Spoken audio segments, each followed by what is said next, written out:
Hi Cancer! Welcome po sa ating channel. Ito ang inyong daily kabay-tarot reading for February 15, 2025.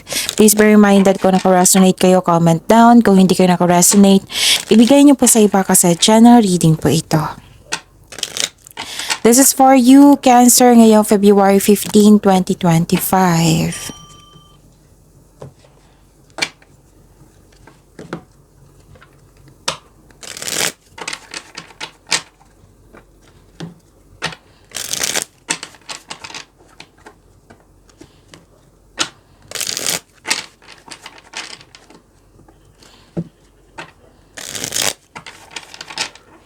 Para po ito sa inyo, Cancer, ngayong February 15, 2025. Maraming salamat po sa inyong patuloy na suporta at maraming salamat din po sa mga hindi nag-skip ng ads. Gamitin ang reading na ito bilang kabay lamang sa mga hindi pa nag-subscribe. Subscribe na po kayo at click bell notification para malaman nyo na may bago tayong video. Para sa mga gustong magpa-reading po, may lumabas dyan sa screen nyo ngayon. Panoorin nyo po at sundin ng instruction. Spirits Guide, mga ganap po para kay Cancer ngayong February 15, 2025.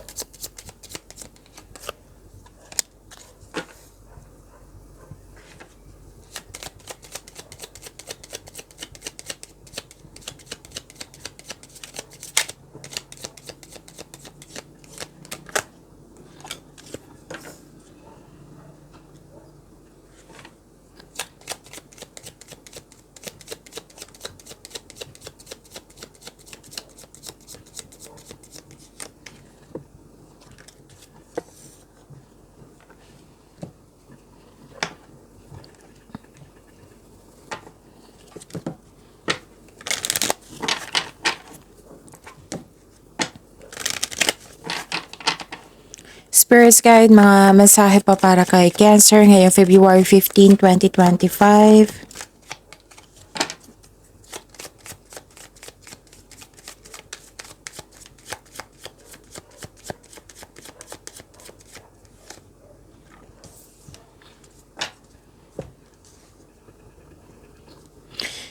Okay, Cancer. Ngayong February 15, 2025, para kay Cancer. Nakikita ko dito, naguguluhan kayo. Pwede din may rivalry na ganap or competition. Kaya mag-ingat po. Kasi may nakita ko ditong tuso, mandaraya. Pwede din naguguluhan din kayo sa isang tao, sa isang sitwasyon. Pwede din nahihirapan kayo sa paggawa ng desisyon. Kasi may tutol. At may nakita rin ako ditong ganap recording sa third party. Third party concern po. Hindi po ito lahat ha. Oo, para lang sa mga naka-resonate po. Hindi ibig sabihin na nagkaroon ng third party sa lahat talaga yan. So kung naka-resonate kayo. And nakita ko rin dito na pwedeng temptation to. Pwedeng temptation sa isang bagay. Pwedeng temptation sa isang tao. Lalo na sa mga kumita dito, ingat na lang po. Kasi may temptation dito eh. Pwedeng temptation sa isang bagay. Like, na-tempt kayo sa paggasta. Kasi may gusto kayong bilhin. Pwedeng ganun. Okay? Tapos, yun, mag-ingat din kayo kasi may mapanilang na tao dito. May nagsinungaling din sa inyo, Cancer. May nagsinungaling sa inyo. Kaya yun. Kung gusto nyo malaman kung sino ito, then ask your intuition. Alam nyo naman na kung paano mag-connect, makinig sa inyong intuition, di ba? So, para sa mga bago dito, kung hindi nyo pa alam kung paano mag-connect sa inyong intuition, i-search nyo po sa Google on how to connect to your intuition. And, ang ganda kasi may career stability dito. Oo. So, claim nyo po ito, Cancer. And, nakikita ko dito, may dumating na project, offer, opportunity, na bibigyan mo siya ng long-term plans. May dito, may influence ng isang lalaki sa araw na ito. Maaaring siya yung concern mo, o siya yung taong nagbigay ng sakit ng ulo, or siya yung nagbigay ng tulong sa iyo. Learn from those who inspire you. Marami kang matutunan sa mga taong nagbigay ng inspiration sa iyo. Isa sila sa dahilan na motivate kayo. And stand up for all animals. May animal bonds dito. Whether nagkaroon kayo ng bonding sa inyong pet. Okay, saglit lang po. May arrange lang ako. Spirits guide, ano po yung energy ni Cancer ngayong February 15, 2025?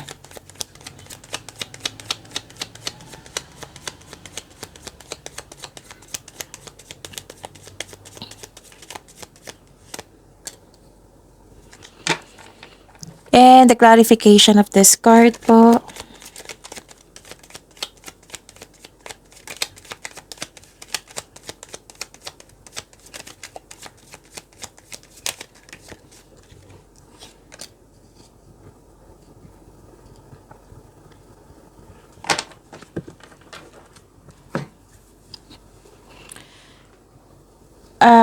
Kung may narinig kayo or may nakita kayong repeating message, meaning to say, pinupush ng cards niyan kasi ang ilan sa inyo hindi pa binigyan ng solusyon at aksyon.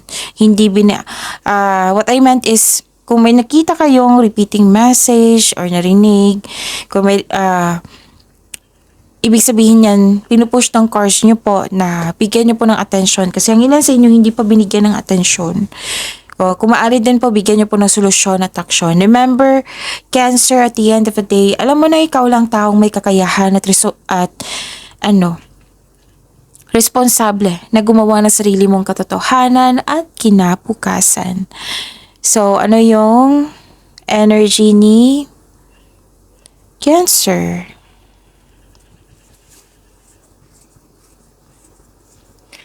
Nakikita ko dito, you're building stability, conserving resources, then may nakita kong structure dito. Pwedeng may plano kayo mag-build ng structure, ng bahay, or may ganap na ngayon. You're creating stability, which is lumabas dito sa inyong oracle cards, di ba? Di ba may career stability, may stability. Okay, from the word itself, stable, stability. Lumabas din siya dito sa inyong tarot card. Tapos, nakita ko dito na binigyan mo siya ng long-term plans. Kahit ano yan, sa career ba, sa plano mo sa buhay, sa project mo. Posibleng may regalo or alok or pamanang parating. Cancer. Kitang-kita ko dito, sobrang sipag nyo. Vinavalue mo din ang pera at hindi ka madamot at the same time. Yes, may nakita ko ditong pera. Financial stability po. Claim nyo ha. Kasi nakita ko dito financial stability. And, importanteng mensahe to sa inyong card. Etong, Cancer kayo no. So, marami ko kilala na Cancer na marunong humawak ng pera. Mapagbigay to at the same time si Cancer. Yes, proven na yan. Oo, kahit sa study, kahit sa personal life ko. Hindi naman ako Cancer. So, marami, proven na yan. Na thoughtful kayo, giver kayo. Okay. So, back to our topic. Financial stability, right? Ang sabi dito, itong pagkakaroon ng disiplina sa paghawak sa pera, yayaman kayo niyan. Oo. Sabi yan ng card ha, hindi ko sabi yan. Sabi ng yung card. So, patuloy mo po daw yung pag-ugaling ganyan na, yung marunong kayo magtipid, marunong kayo mag-ingat ng naipon nyo. Kasi it will lead you to have a financial abundance and personal growth. At huwag nyo daw kalimutan na bigyan ng oras sa inyong sarili. Kumbaga, pamper yourself po. Kasi deserve mo ito. And yun, you're saving your money for your future or specific goal. Kaya, sobrang ingat mo sa kaperahan. Ano po, hindi lang sa kaperahan po, pati sa trabaho. Maingat kayo. And pati din sa relasyon, sa connection din sa isang tao. Actually, ano to eh. sense of stability. Yan talaga nakikita ko sa inyo. Whether single ka man, may relasyon, na may asawa ka na, may sense of stability. Minsan nga nakikita ko dito na nagugulat na lang yung partner mo na may pambayad ka na, may bibili ka ng isang bagay na para sa inyo na ikagulat niya na saan ka kumuha ng pera? O kasi marunong kayong humawak ng pera. Lalo na't may specific goal kayo. O like for example, bibili kayo ng iPhone. 'Di ba? Malaking halaga 'yan. Ipon kayo. Marunong kasi kayo mag-ipon eh. Nagkaroon ng disiplina hanggang sa na-achieve mo. Example lang po yan ha, yung iPhone. So, you're saving money for your future or specific goal. Kaya, sobrang ingat mo sa kaperahan. And don't forget po daw, sabi ng card, na be generous sa inyong kapwa. Generous naman po kayo di ba?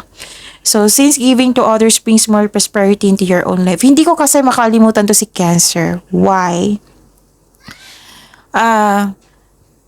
Hindi ko na-expect kasi na may achievement ako.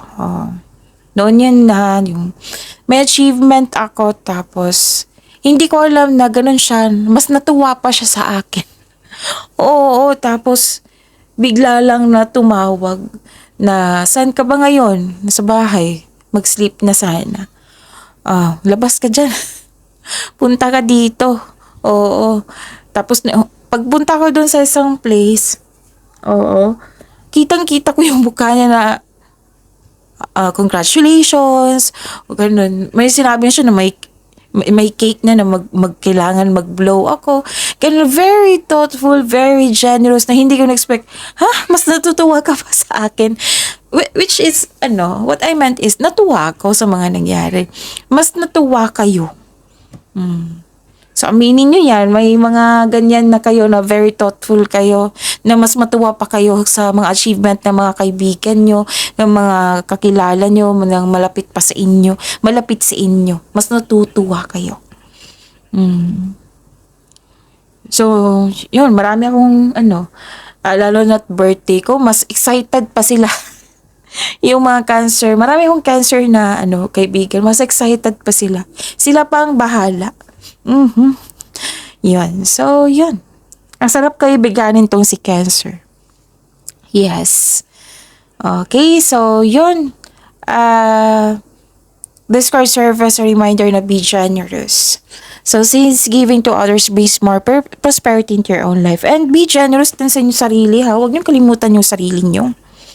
Ang daming mensahe ngayon, sobra. Maraming ginagawa ang mga tao ngayon. Kanina pa to sa air signs eh.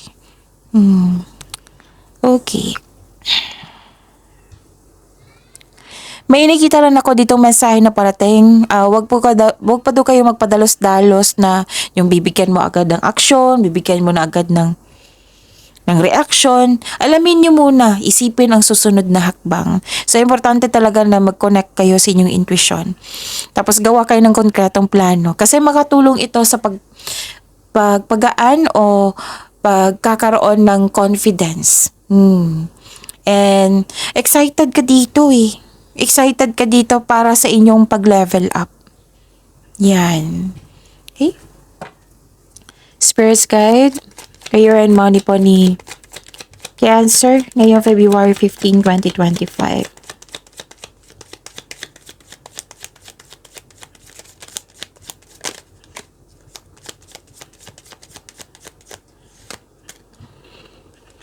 Sana sa pagiging thoughtful nyo, sa pagiging generous, in exchange, alagaan ka din ng taong yan. Kasi you deserve it. Kasi naging mabait kayo sa inyong sarili, sa inyong kapwa.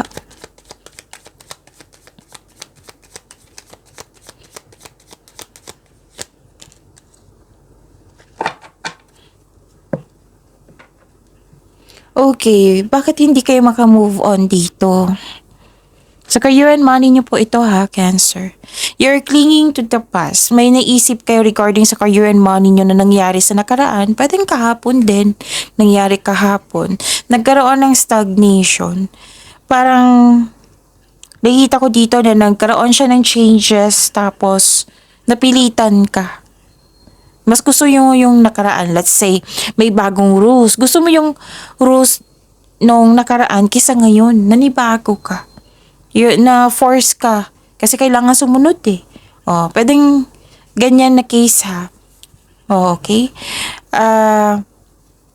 Forced to change to eh. Nilalaban mo yung pagbabago. Natatakot ka sa changes dahil ayaw niyo mag-move on or gusto mong bumalik sa nakaraan. Mas gusto mo talaga yung nakaraan. So, ending the situation means the opportunity is coming. A new beginning. It might be uncomfortable. Kaya sa mga pangyayari. Pero please trust the process. Please trust the universe and yourself. Kumbaga, swift change brings you new beginnings. Magiging okay din ang lahat. Cancer. At nakita ko rin dito na nagkaroon po ng please prepare yourself kasi magiging busy talaga kayo. Kanina pa to sa inyong energy card na marami kayong ginagawa. Kaya nga maraming mensahe. Diba? Pansin nyo maraming mensahe. Pero I'm trying my best na sabihin lahat. At you're feeling powerful and enjoying being recognized in your workplace. Listen to your intuition to grow your business and your career more and take action toward increased prosperity. Kasi may dumating dito na pagkakataon na magkakaroon siya ng pag-level up sa inyong career and money. Which is lumabas dito, yung career stability and yung dumating na binigyan mo lang long-term plans. Yung lumabas sa inyong oracle cards at lumabas din dito sa tarot cards niya. And you are a great leader. Nakikita ko dito na pwedeng may leadership role na in-offer sa inyo pero nakikita ko talaga dito na magaling kayo na leader. Spirits guide, love life, self-love, partnership, and romantic Cancer ngayong February 15, 2025.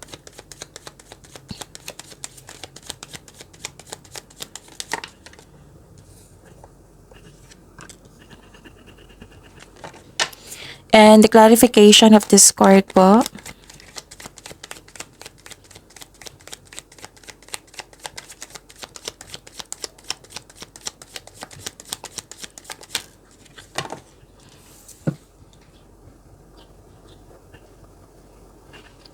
Maraming salamat po sa patuloy na tiwala suporta sa ating channel. At maraming salamat din po sa mga hindi nag-skip ng ads. Naalala niyong sinabi kanina na may kompetisyon, rivalry, andito rin. Andito rin siya. Kompetisyon, rivalry, tuso, mandaraya, sinungaling. Yung sumusobra na. May ganap na ganyan. Exaggeration sumusobra na. Pero now, you're finding a solution. Gagawa ka ng paraan. Pero sabi mo dito, hindi pa action to Na-realize mo lang na, teka, sumusobra na to Sa mga single po, gusto mo muna makipag-date sa ilang tao bago pumasok sa isang exclusive relationship. Yung mas mainam talaga na kilalaan mo muna yung tao, kung swak ba kayo sa isa't isa, naging wiser, kumbaga. And para sa lahat to whether may relasyon ka, buhay mag-asawa, sa mga single, naiirita kayo sa ibang tao na tanong sa inyo, kailan ka ba mabubuntis? Kailan ba kang kasal? Kailan ba kayo bubukod? Kailan ka ba magkakaroon ng boyfriend, girlfriend? Naiinis ka na hindi siya parang na-trigger ka. Pero sabi po ng card dito, hindi po daw kailangan na mainis kayo or magalit.